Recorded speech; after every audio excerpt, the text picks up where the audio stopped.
তীব্র তাপমাত্রা ও জ্বালানি সংকটের কারণে বিদ্যুতের উৎপাদন কমে যাওয়ায় সারা দেশে তীব্র লোডশেডিং চলছে। এতে সবচেয়ে বিপাকে পড়েছেন শিক্ষার্থীরা। 8 থেকে 10 ঘণ্টা বিদ্যুৎ না থাকায় টাঙ্গাইলের জনজীবন বিপর্যস্ত। বিশেষ করে ক্ষুদ্র ও মাঝারি শিল্প কারখানার উৎপাদন, যানবাহন চলাচল, এমনকি কৃষি কাজের সেচ প্রকল্প হচ্ছে ব্যাহত।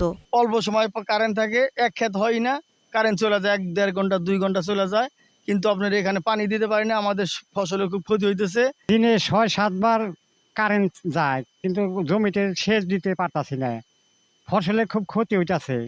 সরকার যদি এটার প্রতি একটু দৃষ্টি দিত তাহলে আমাদের ফসলের খুব ভালো হইতো এবং আমরা খুব খুশি হইতাম। টাঙ্গাইল শহরের বিভিন্ন মুদির দোকান, বিপণী বিতানে বিদ্যুৎ না থাকায় চরম ভোগান্তিতে পড়েছেন ব্যবসায়ীরা। ফ্রিজে সমস্যাই তো, ফ্রিজে মালটাল নষ্ট হয়ে যায়, এটা গরম হয়ে যায়, সমস্যা, অনেক কিছু রাখলে বইরা নষ্ট হয়ে যায়।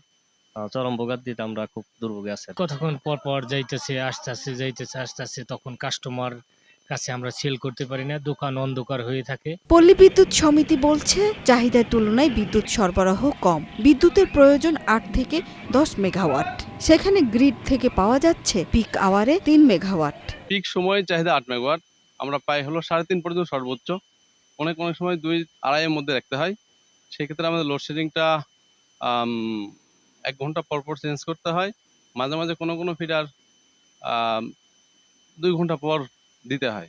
দ্রুত বিদ্যুৎ ও জ্বালানি সরবরাহ স্বাভাবিক না হলে পরিস্থিতি আরও খারাপ হতে পারে বলে মনে করছেন সংশ্লিষ্টরা।